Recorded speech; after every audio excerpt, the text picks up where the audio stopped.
sinasariwa ang kamatayan ng buhay ng ating kapatid na si Philip na nadulot sa ating matibay na pananalig sa awa at pagpapatawad ng Diyos. Ipagkaloob nawa ng Diyos na ang ating inaalalang kapatid na tinawag niya ayon sa kanyang taluban ay ating mapanaligan na kami sa piling niya ng buhay na walang hanggan. At upang maging marapat tayo sa banal na pagpiliwan, aminin natin ang ating mga kasalanan. Panginoong Yesus Kristo, sa paghahain ng mo naging buhay para sa lahat, pinamalas mo ang pamamalasakit at pag-inam. Panginoon, kaawaan mo kami. Panginoon, kaawaan mo kami.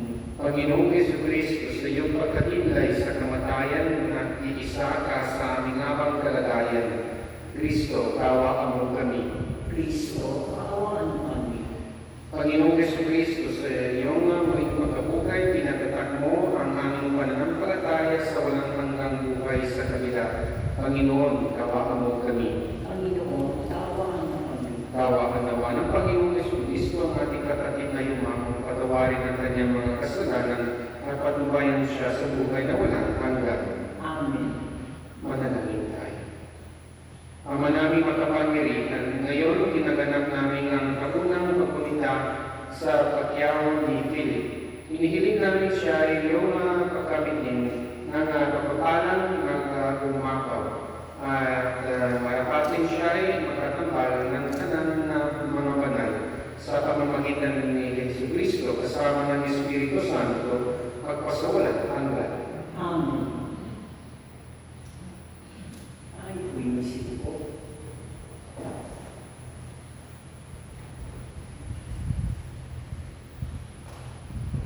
Pagbasa mula sa salita, pagkat ng Diyos mula sa aklat ni Job.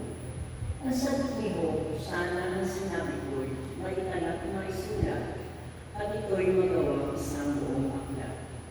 Sa bato'y maiukit itong mga salita ko, upang sa habang panahon mabasa ng mga tao. Alam kong di natutulog ang aking tagapagligtas na sa aking magtatanggol pagdating ng wakas. Pagkatapos na manuray itong aking buong balat, ang Diyos ko'y mamamanas, kahit naman ay matinas. Siya'y aming mamasdan na ay nakikita ng sariling mga mata na di sino mang iba. Ang salita ng Diyos.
panahon yun, sinabi ni Jesus sa mga tao, "Lalapit sa akin ang lahat ng ibinibigay sa akin ng Ama.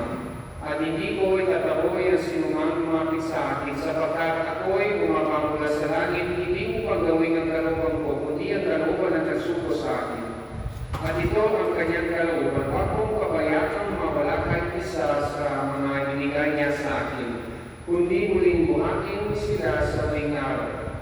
Sapagkat ito ang kalooban ng aking Ama, ang lahat ng makakita at manalig sana ay magkaroon ng buhay na walang hanggan. At sila ay muli kong buhatin sa huling araw." Ang mabuting balita ng Panginoon.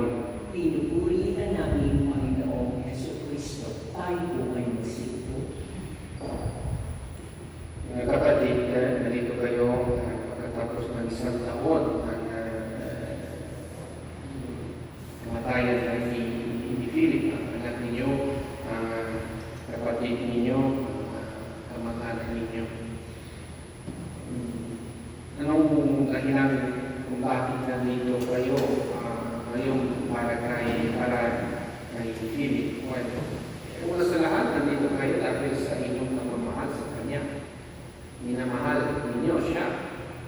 So, nandito kayo dahil sa pag-ibig ninyo sa Kanya. Pero, huwag natin kalimutan na sa misa, ipinagliyon din natin ang pag-ibig, ang dahilang pag-ibig ng Diyos para sa bawat tao. Para sa kay Philip, para sa iba't para sa bawat isa sa atin.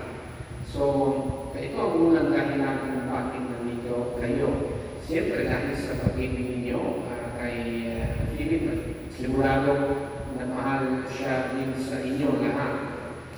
Pero, nandito tayo dahil sa pag-ibig ng Diyos para sa atin. At ang pag-ibig ng Diyos ay dahilan ng ating kalakasan sa panahon ng pagsubok, sa panahon ng kalamhati, sa panahon ng mahirap na paghihirap. So ito ang unang dahilan. Nandito kayo para ipagdiriwang ang pag-ibig ng Diyos at ang pag-ibig ninyo sa isa't isa.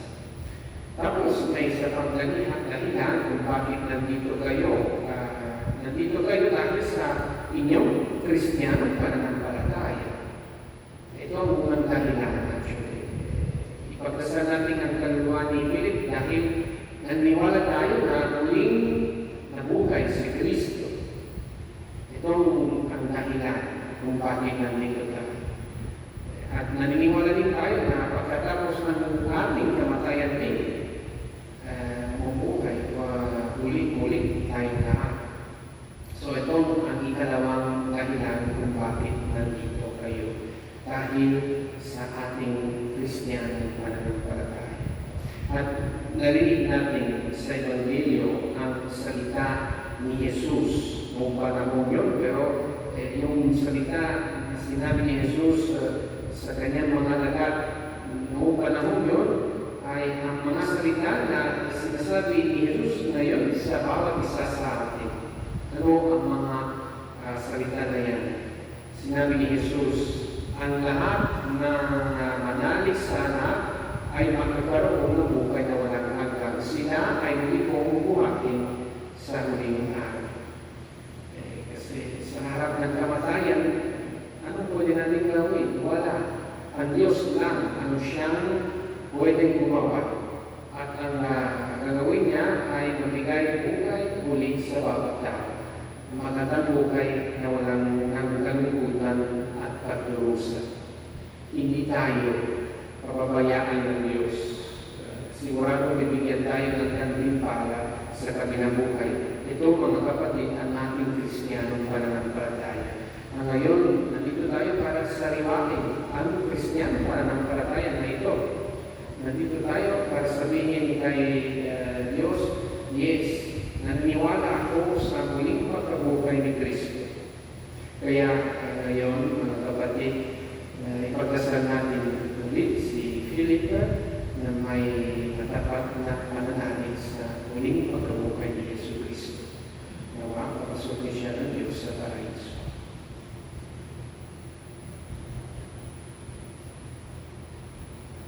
Ay, buwinisip tayo.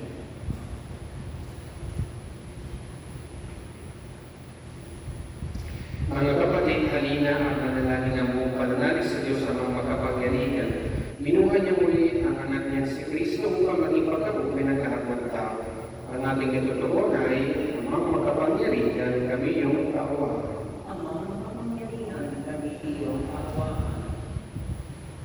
Nung diyagan ng ating kapatid na si Philip, sa kanya'y pinula ang hindi ng buhay ng mga hanggan. Gaway umani ito ng magabuhay sa piling ng mga banal sa kalamitan. Idalangin natin siya sa buong may kapal. Amang makapangyarihan, kami yung kaawaan. Ang lahat ng namatay na umasang hindi mabubuhay ay malugod namang tanggapin ng Diyos sa piling niya sa kalamitan. Idalangin natin sila sa buong may kapal. Amang makapangyarihan, kami yung kaawaan. Ang lahat ng ating mga kapatid na naririto, ang mga nagdadalang at naluluma, at ang lahat na sa kanila'y nakikilangan, ay magkasama-sama ng mga salangit at tahanan. Idalangin natin sila sa buong may kapal. Amang makapangyarihan, kami yung kaawaan. Naway katiwalaan ng Panginoon na ating lumang kapatid, kamag-anak, pinagkakautanan ng loob, idalangin natin sila sa buong may kapal. Amang makapangyarihan, kami yung kaawaan. Ama namin mapagkalinay, pagkalubos sa lahat na nakipagkaisa kay Kristo, ang muling pagkabugay sa piling mo, kasama ng iyong anak, at ng Espiritu Santo, magpasawalang hanggan. Amen. Tayo po'y magsito.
Manalangin kayo mga kapatid, upang mga pagkakain natin ay kalugan ng Diyos sa mga makapangyarihan.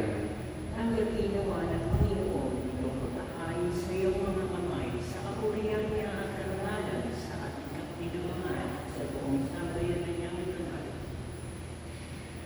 Ama namin lumikha, ipanama mo, ikaw ay kapiling namin sa aming pagdalangin para kay Philip. Ngayon, pinag-uukulan namin ng taunang pagumita ang kanyang anak upang ang lahain namin ng papuri sa ikapagpapatawa ng kasalanan ay makapaging-dapat na siya'y makatambal ng iyong mga banal sa pamamagitan ni Yesu Cristo kasama ng Espiritu Santo magpasawalang hanggan. Amen. Sumayo ang Panginoon, At sumayin, itaas sa Diyos ang inyong puso at diwa. tinaas na namin sa Panginoon, Pasalamatan natin ang Panginoong ating Diyos. parapat na siya ay pasalamatan.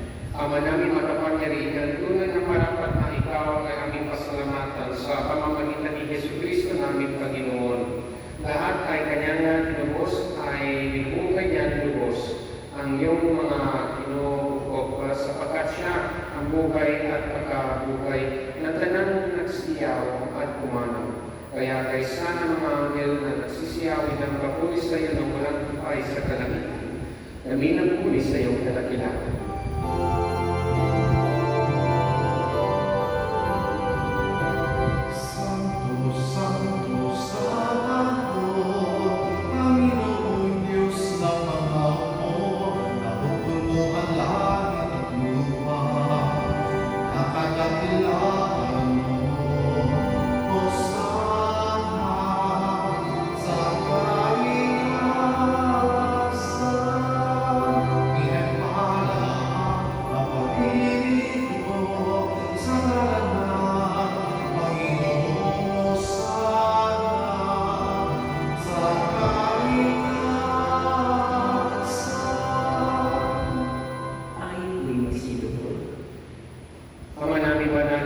hanggan ng tanang kabanalan. Kaya sa pamamagitan ng iyong Espiritu, gawin mong banalan karong na ito upang para sa amin maging katawan at dugo ng aming Panginoong Jesucristo.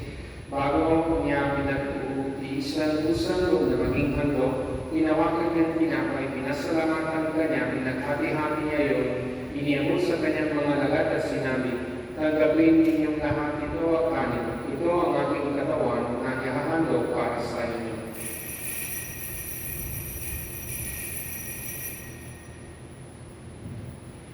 Gayon din naman nang matapos ang hapunan, hinawakan niya ang kalis, muli kanyang pinasalamatan, iniabot niya ang kalis sa kanyang mga lagat at sinabi, "Tanggapin ninyong lahat ito at inumin. Ito ang kalis ng aking dugo na bagong lang hanggang tipan. Ang aking dugo na ibubuhos para sa inyo at para sa lahat sa ikapagpapatawan ng mga kasalanan. Gawin ninyo ito sa pag-alala sa akin."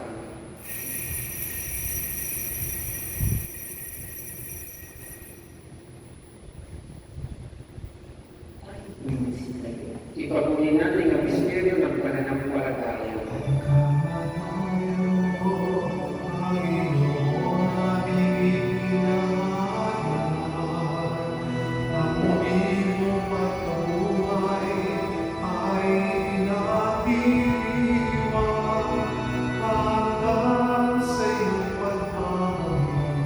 Ang mga ginagawa namin ngayon ang pag-aalala sa pagkamatay mo ipagkabukan ng iyong anak. Kaya tinihalin namin sa iyo ang tinapay na namibigay bukay at ang kalis at kalug ng kaligtasan. Kami nagpapasalamat dahil kami iyong inarapan at tumayo sa harap mo para maglingkod sa iyo. Isinasamo namin kami magsasalo-salo sa katawan at dugo ni Kristo ay mabuklo sa pagkakaisa sa pamamagitan ng Espiritu Santo. Ama, linapin mo ang iyong simbahang laganap sa buong daigdig. Puspusin mo kami sa pag-ibig kay San Francisco naming Papa, ni Jesse naming Obispo, anantanan kaparihan. Alalahanin mo si Philip na tinawag mo mula sa daigdig na ilo. Noon siya ay nilagaan, siya ay nakaisa ni Kristo sa pagkamatay. Ngayon siya ay umano na may makaisa siya ni Kristo sa pagkabuhay. Alalahanin mo rin ang mga kapatid namin na kita na may pag-asa sila ay muling mabubuhay. Gayon din ang lahat ng mga kumano. Tawag mo sila at pagtulugin sa iyong kaliwanagan. Tawag mo, pagitapatin kaming lahat na magkasalo sa iyong buhay na walang wakas. Kaysa na mahal na Mary Maria na ina ng Diyos, kaysa ng mga apostol, at ng lahat ng mga banal na namukay dito sa daigdig ng kalugod-lugod sa iyo. May pag-iwan nawa namin ang pagpupulis ay kararangan mo sa pamamagitan ng iyong anak naming Panginoong Jesucristo. Sa pamamagitan ni Kristo, kasama niya sa Kanya ang lahat ng parangal at papuri sa iyo, Diyos sa mga makapangyarihan, at kasama ng Espiritu Santo, magpasawalang hanggan.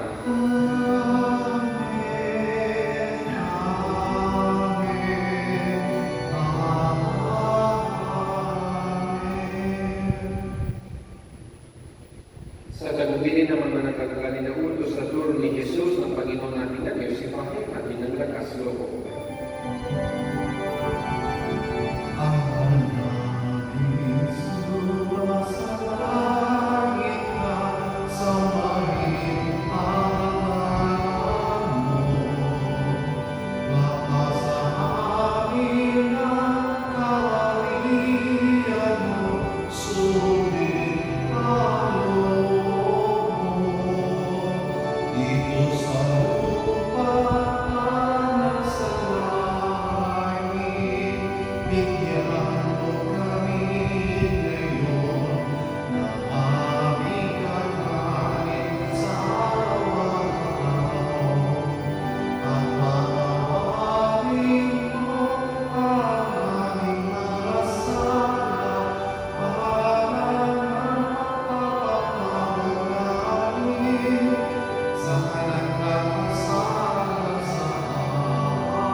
Hinihiling namin kami niya sa lahat ng masamang pagkalooban ng kapayapaang araw-araw, iligtas sa kasalanan natin, layo sa lahat ng kapahamakan, samantalang namin pinananabikan at dakilang lalo ng pagpapahayag ng tagapagligtas namin si Jesucristo.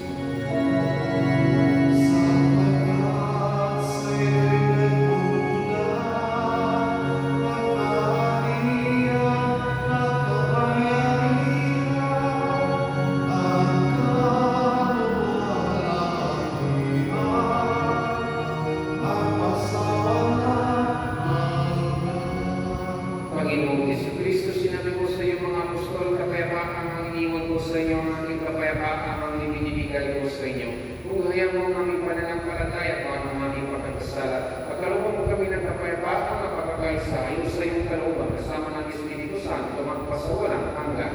Amen. Ang kapayapaan ng Panginoon na laging sumainyo, At suwayo mabigay kayo ng kapayapaan sa isa't isa.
Ito ang kordero ng Diyos, ito ang nag-alis ng mga kasalanan ng sanlibutan, mapalad ang mga inaanyahan sa kanyang tingin. Panginoon, hindi ako marapat-dapat na magpatuloy sa iyo, ngunit sa isang salita lamang ay gagawin na.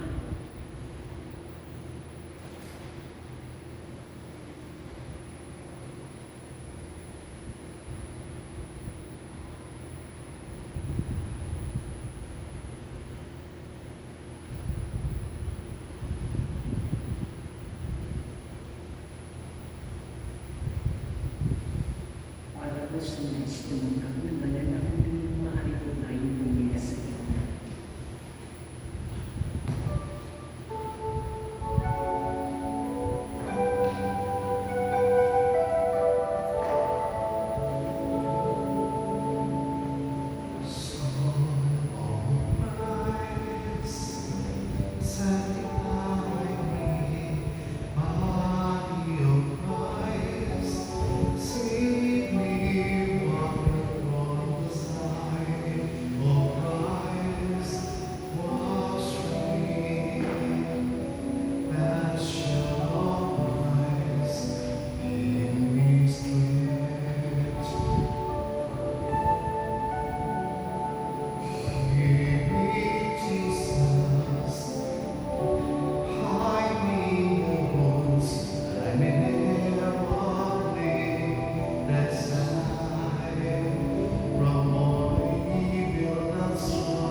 Manalangin tayo. Ay, Diyos, tayo. Ama namin ang pagmamahal, pagdangan sa iyong pagtanggap sa mga panalangin at pagkahain namin para kay Philip.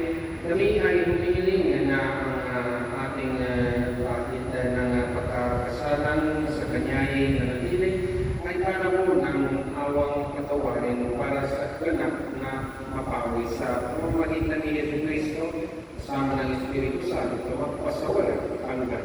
Amen. Sumainyo ang Panginoon. At sumayin. Papalaki naman kayo